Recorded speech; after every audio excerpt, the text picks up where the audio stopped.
Welcome to Bodhik Studio. Today we are going to learn about Python list.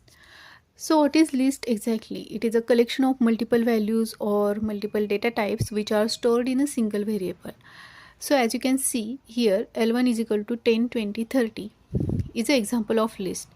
The syntax of list is the number of items or number of values we stored in a square bracket separated by comma.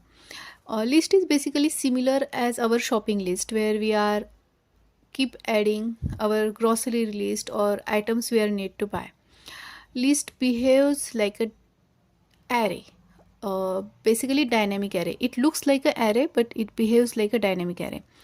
To understand what the basic functionality of list, we first see how the lists are stored in memory and how it works.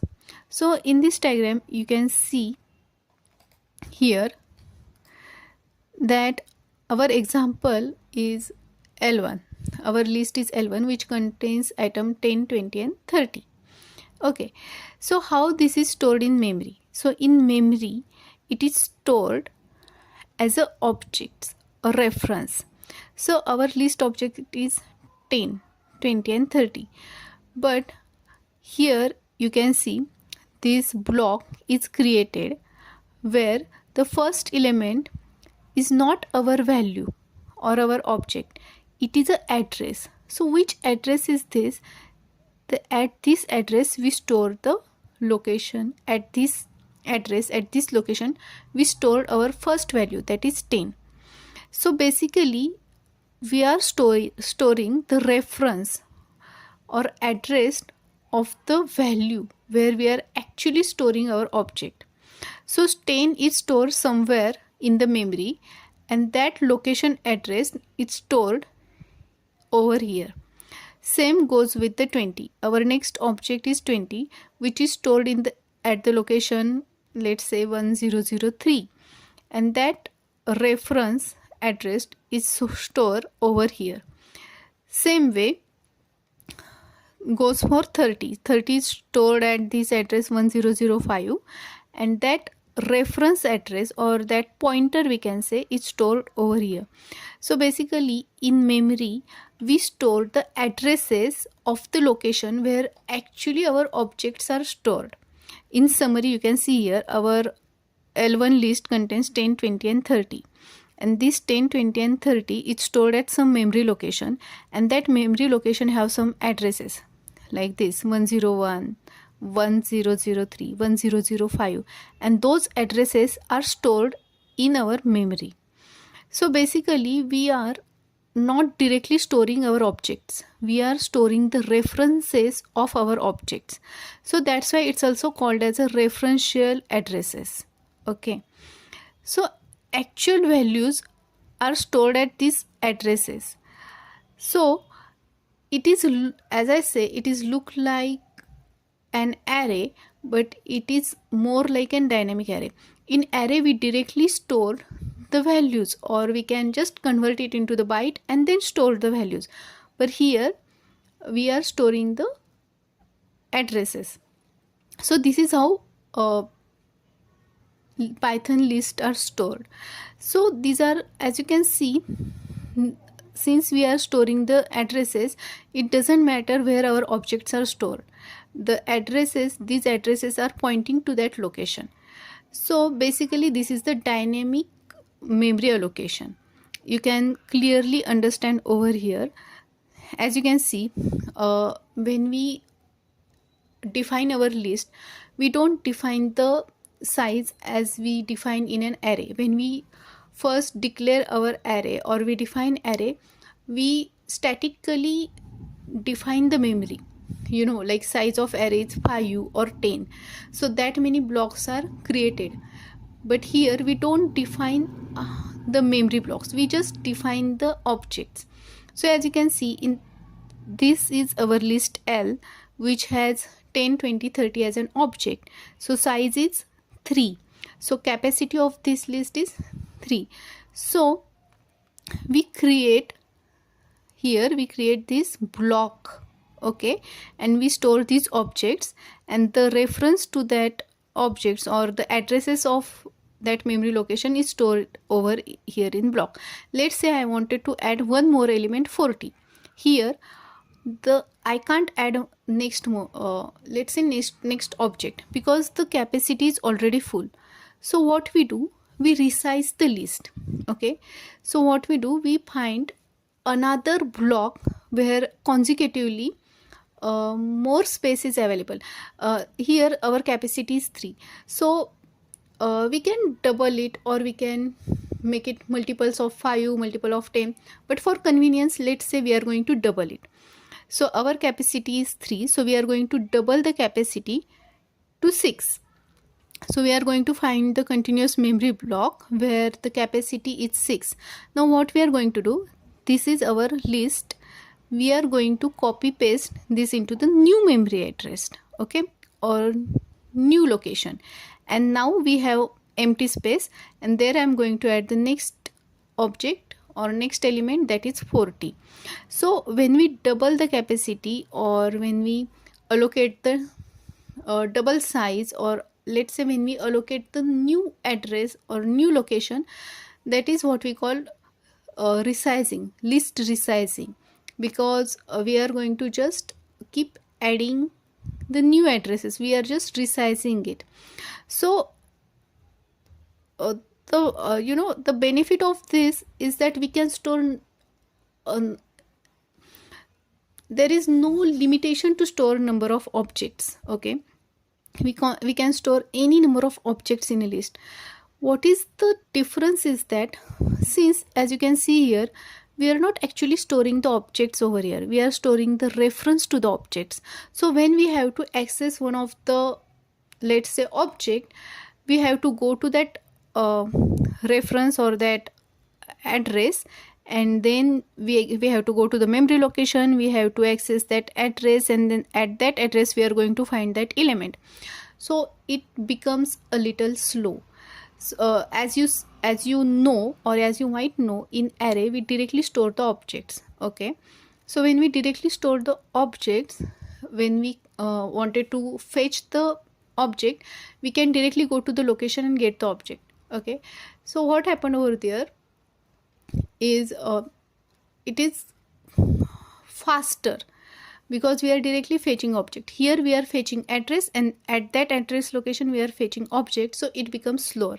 Also in array we can, as I have already mentioned, we just store the elements, whereas here we stored addresses, and at those addresses we are storing let's say objects. So we need a more memory, we need more space. Also what happens is, let's say here I am adding one more element. Okay, so I have already have the capacity of 6, so I add two more elements. Now the capacity of 6 is full. So what I am going to do, when I have to add the 7th element, I am going to double the capacity. Let's say I am going to make the capacity 12. Okay, but I am going to add only one element, like only 7 element. So remaining memory is just useless, or I'm not going to use it, but it is already going to get allocated because I'm doubling the size every time I'm resizing the array, resizing the list. So it takes a space also. So that is how memory allocation works in list. So I can show you the basic difference between list and array. So list have data type is heterogeneous. So I'll tell you what heterogeneous is. So basically we can store different data types in one list, but when it comes to array, we store only one element. As you know, it is static array, so we mention int a5, so we also mention size, we also mention data type, and mostly array are homogeneous, means only store a one data type. But here list, we don't mention data types, we don't mention size, so we can store any kind of data type in list. Also, as I have already mentioned, we use the dynamic memory location. We check the capacity and allocate the location, so it takes more memory, we store addresses first and then we store the objects, so it takes more memory. Whereas in array we directly store the values, or it's byte conversion, so it is continuous compact block, so it takes less memory. Performance wise, because it takes more memory and it is dynamic allocation, it is slower for it takes a time to fetch an element, it takes time to perform mathematical operations. So lists are slower in performance, whereas array can fetch directly, so it is bit faster. Flexibility, lists are highly flexible because we can insert, delete, and dynamically we are allocating memory, dynamically we are resizing.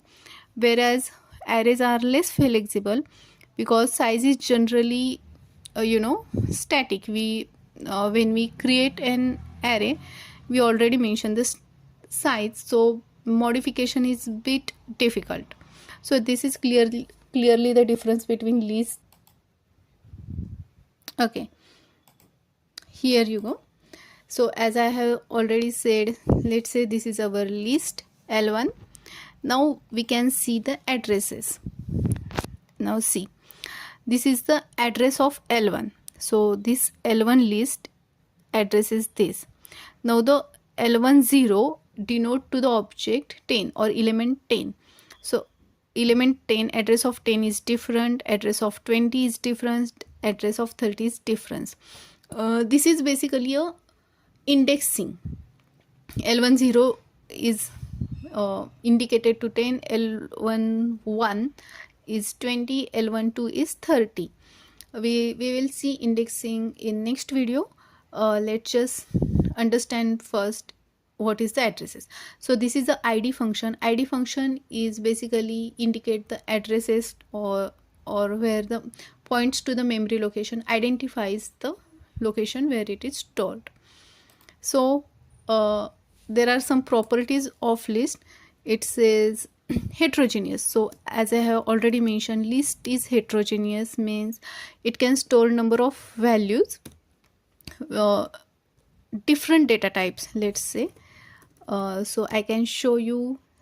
The first is integer, the second is string, let's say. We can use float. We can also add one of the list into the list. Okay, so we have two different data, I guess 4 different data types are stored here. You can see we have integer, we have string, we have float, and this is the list data type. We store list into the list. So next property is order. So list is highly ordered. Let's say L1 is equal to 2, 3, 4. Okay, and we have other list, let's say L2, which is 4, 2, 3. Now as you can see, both the list have the same element. L1 has 2, 3, 4 and L2 has 4, 2, 3, same element. So anyone can say, oh okay, these two are the same list because it has same elements. But no, list is order. Since the order is different, it is not the same. As you can see, L1 is equal to L2 is false. So L1 is equal to L2 is not true. So lists are highly ordered. So these two creates a two different list. Even the elements are same, the order is not. Okay, lists are mutable. So mutable means what? We can change their values. I can show you one example here. Let's take an example of string ABC. Okay, so we can S0 indicate to the first, and I'll show you what S0 indicate. Here S0 indicates to A. Okay, I wanted to change the value of A. I will change it to, let's say, D. Now it is not going to change because ABC is a string and string is not mutable. Immutable, let's say. Immutable means what? It is not going to change the value. Okay, see, okay, we get the error. Now since we are saying list are mutable, it means we can change the value once the list is created. We can update it or we can change it. Let's say 257 is one of the list, and I'm going to change. First of all, I will show you what L10 is. Okay, L10 is 2. Okay, and I wanted to change 2 to the, let's say, 3. Okay, show me L1. See, 357. So we can update, delete, or let's say change the value, clear the value. So we can change the value of list. It means it is mutable. If we can change the sequence, any data or any element, it is mutable. If we can't change, it is immutable. So lists are mutable. So duplicates. So is duplicate is allowed in list? Yes, it is allowed. Let's say 2 comma 5 comma 7 comma, again let's add 2. Okay, L1. See, duplicates are allowed. Nested, we have already shown in here. We can, nest, one. I can just say, I'll just copy. Wait a minute. Okay, see, it means we can have one list into the another list. So this is the list into the list, so we can nested the list. So this is basically the introduction for basics of list. So these are some properties: heterogeneous, ordered, mutable, it allows duplicate, it can be nested, and yeah, that much it. We can see indexing and slicing in the next video. Thank you so much for watching.